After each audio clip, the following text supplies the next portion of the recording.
All right, I wanted to do a little review for you guys from Chapter 5 for your factoring quiz. I'm going to go through all the different types of expressions that we've learned, the different patterns that you should have memorized. I'm sure you guys are sick of hearing me say, always look for first any common factors. So, for example, if I gave you the expression 3x squared minus 33x, what's common? Well, both terms have a 3x that you could take out of them. And what you would be left with is x minus 11. And that's as much as you can do. This should always be the very first thing that you look for, any common factors. The next thing we learned was this pattern called a difference of squares. 9x squared minus 25 is a difference of squares. Difference means subtraction. A square means you can multiply something by itself. So 9x squared is a perfect square because if I take 3x and I multiply it by itself, I get 9x squared.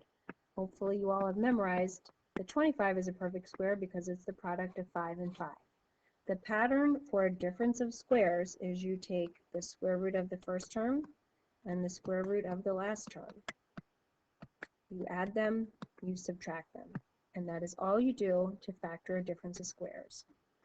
So for example, if I had 49x squared minus 100, hopefully you say, okay, those are two perfect squares, they're being subtracted. I'm going to take the square root of the first term, square root of the second term, I'm going to add them, I'm going to subtract them. It doesn't matter the order in which you add or subtract the terms of each factor. That's one pattern, difference of squares.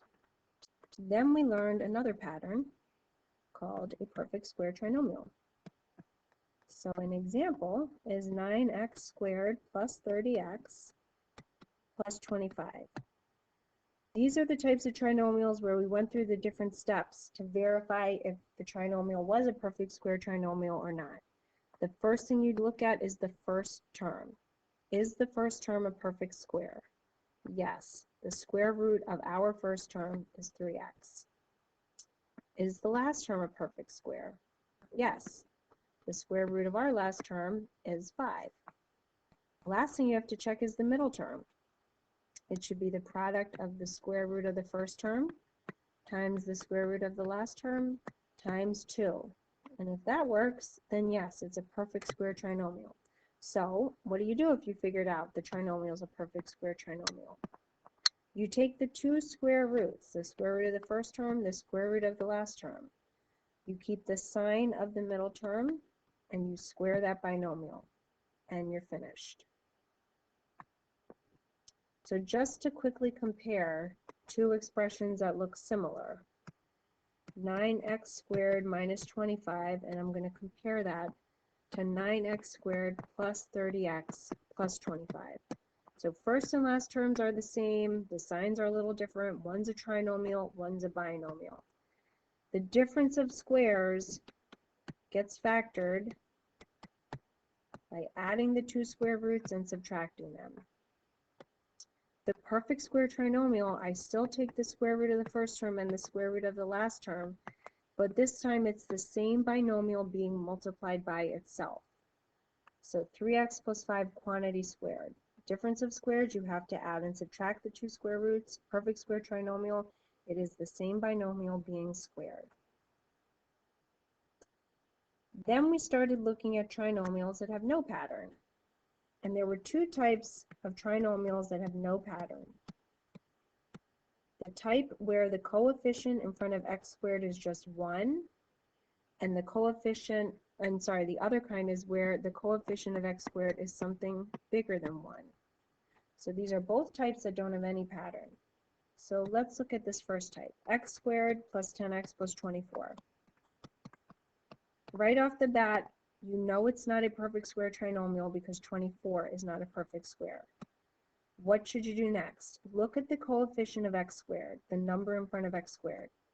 If the number in front of x squared is 1, this one is easy. All you have to do is look at the last term. If there's a factor pair that multiplies to the last term and adds up to the middle term, you are done. positive 6, positive 4. That is the factor pair that multiplies to 24 but adds up to 10, and this trinomial is factored. The second type of trinomial is a little harder. These are where there is a number in front of x squared that's bigger than 1. So let's look at this one. 2x squared plus 7x plus 6. It's a common mistake to say, okay, no pattern. You look at the last term.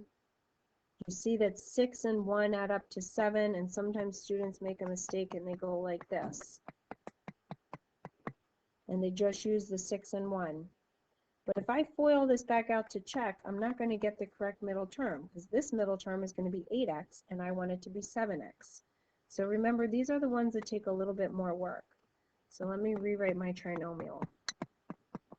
When you see something like this, and it does not fall into the perfect square trinomial pattern, always look at the x squared coefficient. If it's something more than 1, you have to do the long way. The long way is where you take the product of the x squared coefficient and the constant, and you figure out what is the factor pair that multiplies to that number but adds up to the middle term. You keep the first term the same, you keep the last term the same. But instead of 7x in the middle, I'm just going to write it as the sum of 4x and 3x. It's the exact same thing as 7x, just written in a different way. Then I'm going to group my pairs of terms just in the order in which they are written. From the first two terms, I can take out a common 2x, and you're left with x plus 2. From the last two terms, I can take out a common 3, and it's positive, so I wrote plus 3. And you are also left with x plus 2. Remember, at this point, if you don't have a common factor, it means you have done something wrong. So how many x plus 2's do you have? You have 2x plus 3 of them. And now that trinomial is factored.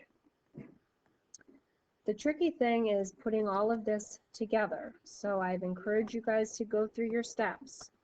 Always look for common factors. Always look for your two patterns. Difference of squares, perfect square trinomial. If it's not a pattern,